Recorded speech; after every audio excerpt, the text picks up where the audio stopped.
जैन साथियों, स्वागत है आपका राम मान जी के चैनल पर एक कदम सफलता की ओर। तो दोस्तों आज का जो हमारा टॉपिक है दोस्तों काफ़ी महत्वपूर्ण है। जो दोस्तों वीडियो काफ़ी ज़्यादा महत्वपूर्ण साबित होने वाली है।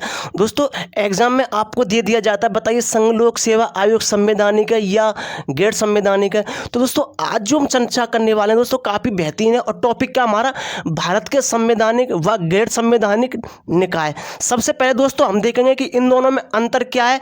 फिर एग्जाम में आपसे संस्था का नाम दे दिया जाता है और पूछा जाता है बताइए संवैधानिक है या गैर संवैधानिक है। हर एग्जाम में दोस्तों इससे क्वेश्चन देके जा रहे हैं। तो चलिए दोस्तों समय को बर्बाद ना करते हुए आज इस टॉपिक पर चर्चा करते हैं। तो देखिए दोस्तों सबसे पहले हम देखते हैं संवैधानिक निकाय। क्या संवैधानिक निकाय? संवैधानिक निकाय दोस्तों किसे कहते हैं? देखिए इसका दोस्तों भारत की जो हमारा भारतीय जो संविधान है दोस्तों इसमें इसका प्रावधान किया गया है। क्लियर? क्या बताया? संवैधानिक निकाय यानी कि संवैधानिक संस्थाएं वे संस्थाएं होती हैं जिनका भारतीय संविधान में प्रावधान हो, यानी भारतीय संविधान में जिनकी चर्चा हो। क्लियर? भारतीय संविधान में मतलब उनकी चर्चा होनी चाहिए। क्लियर? अब ये क्यों होनी चाहिए दोस्तों? लोकतांत्रिक व्यवस्था को चलाने के लिए। क्लियर? यानी कि लोकतांत्रिक व्यवस्था को सुचारू रूप से चलाने के लिए इनकी जरूरत पड़ती है। और दोस्तों जब ये मान के चलिए भारतीय संविधान में इनका प्रावधान किया गया, इनकी चर्चा की गई है, तो दोस्तों जाहिर सी बात है ये बहुत ज़्यादा शक्तिशाली होंगे और टिकाऊ भी होंगे। क्लियर? क्योंकि दोस्तों अगर आपको कुछ प्रावधान करना है या कुछ मतलब संशोधन करना है तो आपको सबसे पहले भारतीय संविधान में उसका प्रावधान यानी संशोधन करना होगा, तब जो इनमें कुछ संशोधन होगा। क्लियर? अब आपसे एग्जाम में पूछा जाता है बताइए संवैधानिक संस्था कौन कौन सी हैं। तो देखिए सबसे पहले दोस्तों संघ लोक सेवा आयोग यानी कि यूपीएससी, जी हमारी संवैधानिक संस्था है और इसकी जो संविधान में चर्चा की गई है अनुच्छेद 315 से 323 तक। क्लियर? भारतीय संविधान में अनुच्छेद इसलिए लिख दिए ताकि आपको पता चल सके कि ये संविधान में कौन सी जगह पे है। क्लियर? नेक्स्ट है आपका राज्य लोक सेवा आयोग यानी कि स्टेट पीसीएस होता है, उसका भी अनुच्छेद 315 से 323 तक इसी में दोनों की चर्चा की गई है। क्लियर? नेक्स्ट आपसे पूछता है निर्वाचन आयोग की चर्चा बताइए, जिस संवैधानिक है या असंवैधानिक है या गैर संवैधानिक है। तो ये संवैधानिक है, इसकी चर्चा अनुच्छेद 324 में की गई है। क्लियर? संविधान में। नेक्स्ट नियंत्रण एवं महालेखा परीक्षक यानी कैग की चर्चा 148 से 151 में की गई है। क्लियर? 148 से 151 तक नियंत्रण एवं महालेखा परीक्षक यानी कैग की चर्चा की गई। नेक्स्ट भारत के महान्यायवादी अटॉर्नी जनरल अनुच्छेद 76 में चर्चा की गई है। क्लियर? केंद्रीय वित्त आयोग, क्या केंद्रीय वित्त आयोग काफी मोस्ट है, बार बार पूछा जाता है। केंद्रीय वित्त आयोग अनुच्छेद 280 में। क्लियर? भारतीय संविधान में संवैधानिक संस्था है। क्लियर? नेक्स्ट हमारा राज्य के महाधिवक्ता, क्या राज्य के महाधिवक्ता अनुच्छेद 165 में इसकी चर्चा है और ये संवैधानिक पद है। क्लियर? संस्था है। नेक्स्ट इनको तीनों को ध्यान रखना आपको, ये तीनों काफी मोस्ट है और बार बार एग्जाम में पूछी जाए। कौन सा है? देखिए राष्ट्रीय अनुसूचित जाति आयोग, क्या राष्ट्रीय अनुसूचित जाति आयोग, इसकी चर्चा अनुच्छेद 338 में है संविधान में। क्लियर? नेक्स्ट है राष्ट्रीय अनुसूचित जनजाति, वो तो अनुसूचित जाति आयोग है और ये राष्ट्रीय अनुसूचित जनजाति आयोग, ये अनुच्छेद 338 ए, ये क्या था 338 और ये 338 ए। नेक्स्ट राष्ट्रीय पिछड़ा वर्ग आयोग, क्या राष्ट्रीय पिछड़ा वर्ग आयोग की चर्चा अनुच्छेद 338 बी में है। क्लियर? 338 बी में है, ये आपको तीनों याद रखने। फिर से रिपीट कर रहा हूँ, राष्ट्रीय अनुसूचित जाति आयोग 338 में, राष्ट्रीय अनुसूचित जनजाति आयोग 338 ए में है, राष्ट्रीय पिछड़ा वर्ग आयोग अनुच्छेद 338 बी में है। तो ये कैसी संस्थाएं? ये दोस्तों संवैधानिक संस्थाएं जिनका भारतीय संविधान में प्रावधान किया गया है। क्लियर? और ये ज़्यादा शक्तिशाली व टिकाऊ होते हैं। अगर संविधान में कुछ संशोधन किया जाएगा तभी इनमें संशोधन माना जाएगा। क्लियर?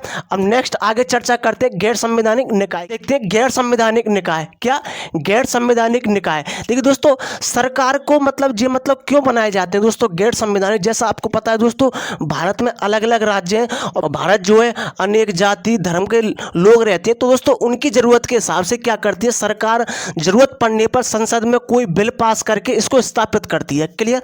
जैसे मान के चलिए किसी राज्य में या किसी धर्म के लोगों को मतलब कोई जरूरत पड़ती है तो उसको संसद क्या करेगी, कोई बिल बनाएगी और उसको संसद में पास कर देगी और अधिनियम बना के उसको क्या करेगी, इसको संस्था को यानी इस निकाय की स्थापना कर देती है। क्लियर? तो आपको ध्यान रखना है जिस सरकार की जरूरत पड़ने पर संसद में कोई बिल पास करने पर जो स्थापित किए जाते हैं। क्लियर? संविधान में इनकी कोई चर्चा नहीं है। क्लियर? ये तो गैर संवैधानिक है। गैर मतलब क्या है? मतलब संवैधानिक, मतलब इनका संविधान संविधान से कोई लेना देना नहीं है, केवल ये सरकार की जरूरत पड़ने पर ये कोई बिल पास करके स्थापित किए जाते हैं। और दोस्तों जाहिर सी बात है दोस्तों, अगर ये इनका गैर संवैधानिक मतलब संविधान में इनकी कोई चर्चा नहीं है तो दोस्तों जाहिर सी बात है सरकार इनको जब चाहे इनको हटा सकती है, कुछ भी इनका खत्म कर सकती है। तो दोस्तों ये निकाय कम शक्तिशाली और कम टिकाऊ होते हैं, क्लियर। और जरूरत पड़ने पर इनको हटाया भी जा सकता है, क्लियर। सरकार इनको हटा भी सकती है, क्लियर, जब चाहे जब। और ये किस लिए बनाए जाते हैं, ये विशेष उद्देश्य की पूर्ति के लिए बनाए जाते हैं, क्लियर। क्या कोई विशेष जरूरत पड़ने के लिए ये गठित किए जाते हैं, ये आपको ध्यान रखना है, क्लियर। अब देखिए गैर संवैधानिक निकाय, देखिए कौन कौन से जो आपसे पूछ लेता है एग्जाम में, बताइए गैर संवैधानिक निकाय कौन कौन से आपको ऑप्शन में दे देता है या आपको मैच करने के लिए दे देता है। तो देखिए सबसे पहले राष्ट्रीय विकास परिषद, क्या नेशनल डेवलपमेंट काउंसिल, इसकी स्थापना 6 अगस्त 1952 को हुई थी, आपको 1952 याद रखना है। और राष्ट्रीय विकास परिषद ये गैर संवैधानिक निकाय। केंद्रीय जांच ब्यूरो, क्या सीबीआई, इसकी स्थापना 1963 में हुई थी। और केंद्रीय जांच ब्यूरो यानी सीबीआई गैर संवैधानिक संस्था है, क्लियर। इनका कोई अनुच्छेद नहीं है, अगर आप कहेंगे बताइए किस अनुच्छेद है, बताइए कोई अनुच्छेद नहीं है। नेक्स्ट है केंद्रीय सतर्कता आयोग, क्या है सेंट्रल विजिलेंस कमीशन, क्या केंद्रीय सतर्कता आयोग सीवीसी, इसकी स्थापना 1964 में की गई थी और ये गैर संवैधानिक निकाय। नेक्स्ट राष्ट्रीय मानवाधिकार आयोग, क्या राष्ट्रीय मानवाधिकार आयोग नेशनल ह्यूमन राइट्स कमीशन, इसकी स्थापना 1993 में की गई थी। और राष्ट्रीय मानवाधिकार आयोग कैसा, गैर संवैधानिक, क्लियर। राज्य मानवाधिकार आयोग, राज्य मानवाधिकार आयोग ये कैसा है, गैर संवैधानिक है। और दोस्तों जैसा कि आपको पता है राज्यों में अलग अलग इसकी स्थापना होती है, दोस्तों राज्यों में जो अलग अलग इसकी स्थापना होती है, राज्य मानवाधिकार आयोग। नेक्स्ट है केंद्रीय सूचना आयोग, क्या है केंद्रीय सूचना आयोग यानी CIC, इसकी स्थापना 2005 में होती है, केंद्रीय सूचना आयोग। क्या है सेंट्रल इंफॉर्मेशन कमीशन, इसकी स्थापना 2005 में। और केंद्रीय सूचना आयोग कैसा है, गैर संवैधानिक निकाय, क्लियर। नेक्स्ट नीति आयोग, नीति आयोग को दोस्तों भारत का क्या बोलते हैं, थिंक टैंक बोलते हैं, क्या थिंक टैंक बोलते हैं। इसकी स्थापना 2015 में हुई थी, नीति आयोग। पहले इसका नाम क्या था, योजना आयोग, क्लियर।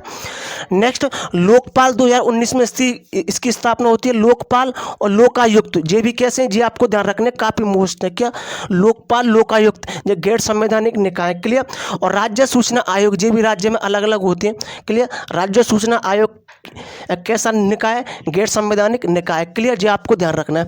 अब देखिए दोस्तों गैर संवैधानिक निकाय को हम दो तरह से बांटते हैं, क्या गैर संवैधानिक जो निकाय उनको दो तरीका से बांटते हैं, एक तो वैधानिक निकाय और एक गैर संवैधानिक निकाय, क्लियर। वैधानिक निकाय और गैर संवैधानिक निकाय, गैर संवैधानिक निकाय को हम दो तरीका से बांट सकते हैं, एक तो वैधानिक निकाय, एक गैर संवैधानिक निकाय। देखिए वैधानिक निकाय में क्या है, वैधानिक निकाय दोस्तों कानून इन्हें अधिकार देता है, मतलब ये कानून द्वारा स्थापित किए जाते हैं, मतलब विधायिका जो होती है संसद द्वारा जो पारित किए जाते हैं और इनको अधिकार दे दिए जाते हैं कि जो आपको कानून प्राप्त है। जैसे मान के चलिए राष्ट्रीय जांच एजेंसी, राष्ट्रीय मानवाधिकार आयोग, लोकपाल और लोकायुक्त, क्लियर। जो हमारे वैधानिक निकाय इन्हें कानून अधिकार दिए जाते हैं, मतलब कानून के, क्लियर, कानून द्वारा स्थापित किए जाते हैं और विधायिका द्वारा इन्हें पारित किया जाता है, क्लियर। नेक्स्ट आपका आता है गैर संवैधानिक निकाय। इन्हें जो अधिकार है वो आयोग आमतौर पर एक कार्यकारी आदेश से प्राप्त होता है, मतलब मान के चलिए कोई अधिकार है, संसद देती है कि आपको ये अधिकार दे दिए, क्लियर, ये अधिकार दे दिए, जो मतलब वहाँ का जो अध्यक्ष है, जो मुखिया है, उसको अधिकार दे दिए जाते हैं, कुछ अधिकार उसको प्राप्त है तो उसको बोलते हैं कार्यकारी अधिकार, क्लियर। एक आदेश दे दिया जाता है, उसी के आधार पर इनको जो अधिकार प्राप्त होते हैं। जैसे मान के चलिए नीति आयोग है और राष्ट्रीय विकास परिषद इत्यादि है, मतलब काफी है, तो आपको ध्यान रखने नीति आयोग और राष्ट्रीय विकास परिषद इनको अधिकार आमतौर पर कार्यकारी आदेश पर दिए जाते हैं, क्लियर।